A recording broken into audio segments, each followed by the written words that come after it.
নমস্কাৰ সুপ্ৰভাত প্ৰিয় দৰ্শক মৰ্নিং লাইফৰ বিশেষ শিতান ৰাশিফলৰ শিতানলৈ আপোনালোক সকলোকে মই মানসে স্বাগতম জনাইছোঁ আৰু প্ৰত্যেক দিনৰ দৰে আজিও আমাৰ সৈতে উপস্থিত আছে জ্যোতিষাস্ত্ৰবিদ কিৰণ ডাঙৰীয়া দাদা আপোনাক স্বাগতম জনাইছোঁ নমস্কাৰ এতিয়া মই প্ৰথমতে গ্ৰহগতিৰ পজিশ্যন কম আজিৰ গ্ৰহগতি মোৰ এনেধৰণৰ বহি আছে বৃহস্পতি মিথুন ৰাশিত কেতু সিংহ ৰাশিত বহি আছে চন্দ্ৰ আজি তুলা ৰাশিত বহি আছে তাৰমানে আজিৰ দিনটো জাতক জাতিকাসকলৰ জন্ম হ'লে তুলা ৰাশি হ'ব আজি বৃহস্পতি বহি আছে কলুৱে মিথুন ৰাশিত শনি মীন ৰাশিত আৰু ৰাহু লগ্নৰ লগত আজি কুম্ভ ৰাশিত বহি আছে লগত বুধ শুক্ৰ বহি আছে আজি ৰবি আৰু মংগল মকৰ ৰাশিত বহি আছে আজিৰ দিনটোত আপুনি যদি জন্মগ্ৰহণ কৰিছিলে আপোনালৈ হেপ্পী বাৰ্থডে থাকিল আপোনাৰ নিজৰ ৰাশি চক্ৰ আৰু আজিৰ দিনটোৰ গ্ৰহগতিৰ পজিশ্যন চালে এই বৰ্তমান বছৰটোত আমাৰ 2026 আপুনি এটা লাকি ষ্টোন ইউজ কৰিব পাৰে আৰু সেয়া হ'ল এটি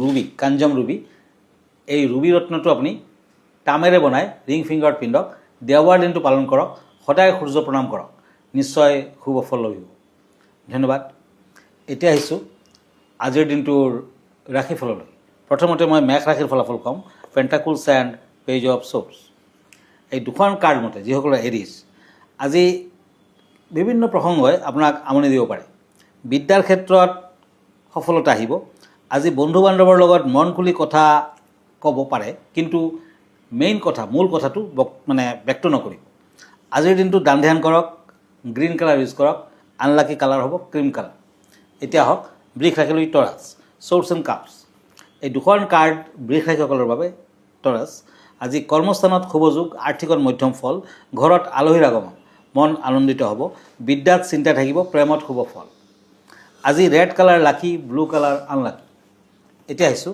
মিথুন ৰাশিলৈ জেমিনি পেণ্টাকুলছ এণ্ড কাপছ এই দুখন কাৰ্ড মতে আজি কোনো যোগাযোগ আদিত আশা কৰা মতে ফল পোৱাত কিন্তু বাধা আছে কষ্ট আছে কৰ্মৰ ক্ষেত্ৰত কলিগৰ লগত মতবিৰোধ নিজ সহকৰ্মীৰ লগত মতবিৰোধ দেখুৱাই আছে শৰীৰ অশুভ মিথুন ৰাশিৰ জাতক জাতিকাসকলে আজি ষ্টীলৰ আঙুঠি পিন্ধক ষ্টীল কালাৰ লাকি কালাৰ হিচাপে ইউজ কৰিব পাৰে pink colour lucky yellow colour unlucky এতিয়া হওক কৰ্কট ৰাশিলৈ Cancer shorts and king of shorts আজি বন্ধু বান্ধৱৰ লগত সুখ অনুভৱ কৰিব শৰীৰ মধ্যম ব্যৱসায় বাণিজ্যত কিছু সমস্যা থাকিব প্ৰেমত সাৱধান হওক আজিৰ দিনটোত কৰ্কট ৰাশিৰ জাতক জাতিকাসকলে পাৰ্বতী দেৱীৰ মন্দিৰ দৰ্শন কৰক শিৱৰ মন্দিৰ দৰ্শন কৰক ভাল ফল দিব অৰেঞ্জ কালাৰ লাকি চিলভাৰ কালাৰ আনলাকি হয় ধন্যবাদ আৰু বিভিন্ন প্ৰান্তৰ পৰা যিহেতু দাদালৈ বহুতে চিঠি প্ৰেৰণ কৰিছে আমি তাৰে এখন চিঠি ল'ব বিচাৰিছোঁ তিনিচুকীয়াৰ পৰা পঠাইছে মধুস্মিতা বৰাই তেওঁ লিখিছে যে মোৰ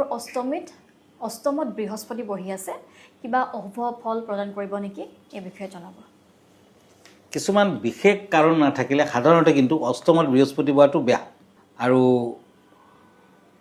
বৃহস্পতি একচুৱেলি এটা ৰাশি চক্ৰত প্ৰদক্ষিণ কৰোঁতে 12 বছৰমান সময় লয় আৰু কৰ্কট ৰাশিত বৃহস্পতি তুংগ হয় মকৰ ৰাশিত নিচস্থ হয় কৰ্কটত 0 ডিগ্ৰীৰ পৰা 5 ডিগ্ৰীলৈকে বৃহস্পতি তুংগস্থ আৰু বৃহস্পতি কিন্তু ভাল ভাৱত থাকিলে সকলো দিশতে ভাল জ্ঞান সুখ সমৃদ্ধি অৰ্থ আদি বৃদ্ধি পায় বৃহস্পতি বেয়া ভাৱত থাকিলে কিন্তু অতি অশুভ গতিকে আপোনাৰ বৃহস্পতি সাধাৰণতে বেয়াই দেখুৱাই আছে ধন সা সম্পত্তি অৰ্জনত কিছু বাধা থাকিব আৰু চতুৰ্থ স্থানত বৃহস্পতি আপোনাৰ কিছু অশুভ কাৰক গতিকে বৃহস্পতিৰ প্ৰতিকাৰ আপুনি কৰিব লাগিব যদি 6000 8000 বৃহস্পতি থাকে তেতিয়াও কিন্তু বেয়া চতুৰ্থ স্থানত আপোনাৰ পাপগ্ৰহ বহি আছে আপোনাৰ বহি আছে কিন্তু অষ্টম স্থানত গতিকে কিছু বেয়া সা সম্পত্তি আদিৰ ক্ষেত্ৰতো আপুনি বৰ এটা ভাল ফল নাপায় আৰু আপুনি এটা কাম কৰিব পাৰে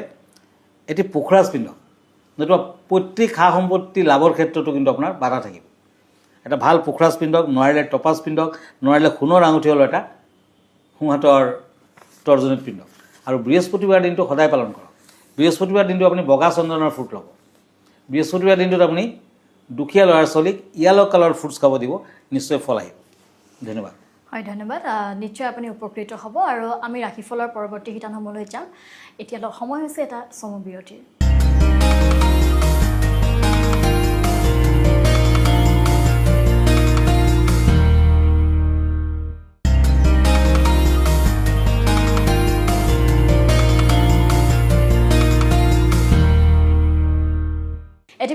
পুনৰ স্বাগতম জনাইছোঁ জ্যোতিষাস্ত্ৰবিদ কিৰণৰ বিশেষ শিতান ৰাশিফলৰ শিতানলৈ। আমি দাদা পৰৱৰ্তী ৰাশিফলসমূহৰ বিষয়ে জানিম। হয়, আজি 8 ফেব্ৰুৱাৰী 25 মাঘ, আজি তিথি কৃষ্ণ সপ্তমী, গণ্ডযোগ, তুলা ৰাশি, বৈশ্যবৰ্ণ, স্বাতী নক্ষত্ৰ, দেৱগণ। আজি যাত্ৰা শুভ, অমৃত যুগ। পশ্চিম দিশত অৱশ্যে যাত্ৰা নাই। শুভ কৰ্মৰ বাবে দিনটো অত্যন্ত শুভ ফলদায়ক হ'ব। আজি তাল খোৱা নিষেধ। এতিয়া আহিছোঁ মই কাপছ এণ্ড কাপছ, এই দুখন কাৰ্ডলৈ। সিংহ ৰাশি, লিঅ'। পাৰিবাৰিক কাৰণত মনটো ভালে নাথাকিব। পিতৃ মাতৃৰ বাবে সমস্যা থাকিব, চিন্তা থাকিব। দাম্পত্যত কিছু চিন্তা থাকিব। হোৱাইট কালাৰ লাকি, ৰেড কালাৰ আনলাকি। এতিয়া আহিছোঁ মই ওৱান্স এণ্ড ওৱান্স, কন্যা ৰাশিলৈ। আজি আনৰ ওপৰত নিৰ্ভৰ নকৰাই ভাল হ'ব। বিদ্যাৰ্থীসকলে অধিক মনোযোগ দিয়াৰ প্ৰয়োজন। ব্যৱসায় বাণিজ্যত মধ্যম ফল, প্ৰেমত আনন্দ লাভ। য়েলো কালাৰ লাকি, গ্ৰীণ কালাৰ আনলাকি। এতিয়া আহক পেণ্টাকলছ এণ্ড এইজ অফ শ্বৰ্টছ, তুলা ৰাশি, লিব্ৰা। তুলা ৰাশিৰ জাতক জাতিকাসকলে আজিৰ দিনটোত ভিকাৰীজনক মিঠাই খাব দিয়ক, ভাল হ'ব। কৰ্মতৎপৰতা থাকিব। শৰীৰ বৰ এটা ঠিক নহয়। বিয়া বাৰুৰ কথাত আগ নাবাঢ়িব। বিদ্যাত মধ্যম ফল, প্ৰেমত বাধা আছে। ক্ৰীম কালাৰ লাকি, মেৰুণ কালাৰ আনলাকি। এতিয়া আহক বৃশ্চিক ৰাশিলৈ, স্কৰপিঅ', কাপছ এণ্ড শ্বৰ্টছ। এই দুখন কাৰ্ড মতে আজি প্ৰাপ্য ধন আদায়ৰ সুযোগ পাব। কৰ্মৰ ক্ষেত্ৰত আকস্মিক কিবা বাধাৰ যোগ দেখা যায়। ব্যৱসায় বাণিজ্যত সুফল আশা কৰিব পাৰে। বৃশ্চিক ৰাশিৰ জাতক জাতিকাসকলে আজিৰ দিনটোত দেৱী মন্দিৰত নৈবদ্য আদি আগবঢ়াওক, ভাল হ'ব। ব্লু কালাৰ লাকি, গল্ডেন কালাৰ আনলাকি। হয়, আৰু এইবাৰ হৈছোঁ দাদাই দৰ্শকসকলৰ বাবে প্ৰত্যেক দিনাই লৈ আহে এটি বিশেষ বিষয়। আজিৰ বিষয় কি জনাব? আজিৰ বিষয়টো হৈছে শিৱশক্তি। সকলো নাৰীয়ে শিৱৰ দৰে স্বামী পাব বিচাৰে কিয়? আহি আছে শিৱৰাত্ৰি, গতিকে শিৱৰ বিষয়ে কিছু কথা কোৱাৰ প্ৰয়োজন বুলি ভাবিছোঁ। গতিকে আজি ক'ম, সকলো নাৰীয়ে শিৱৰ দৰে স্বামী পাব বিচাৰে কিয়?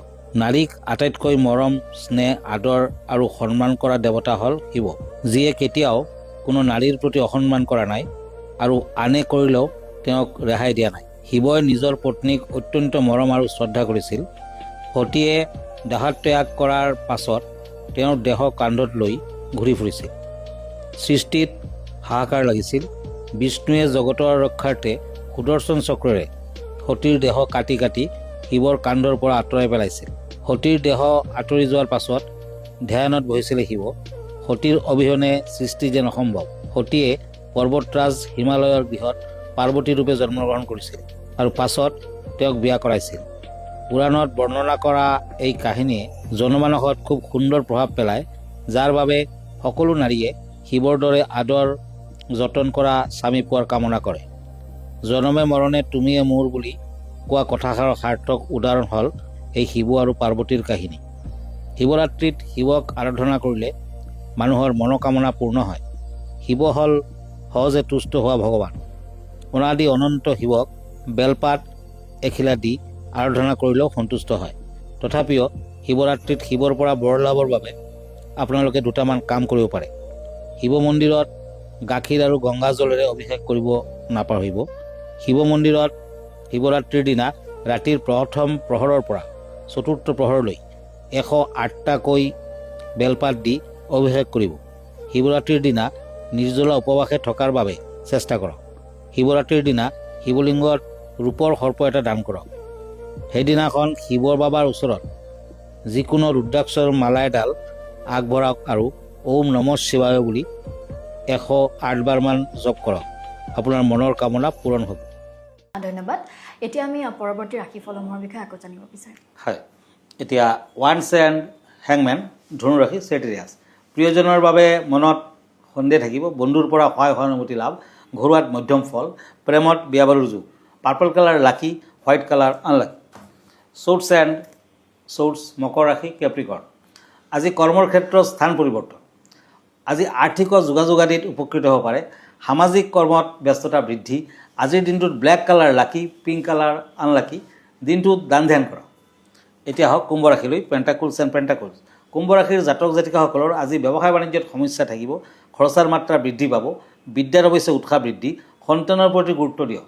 কুম্ভ ৰাশিৰ জাতক জাতিকাসকলে আজিৰ দিনটোত লোহাৰ পাত্ৰত মৌ ৰাখি দুখীয়া লোকক দান দিয়ক, ভাল ফল দিব।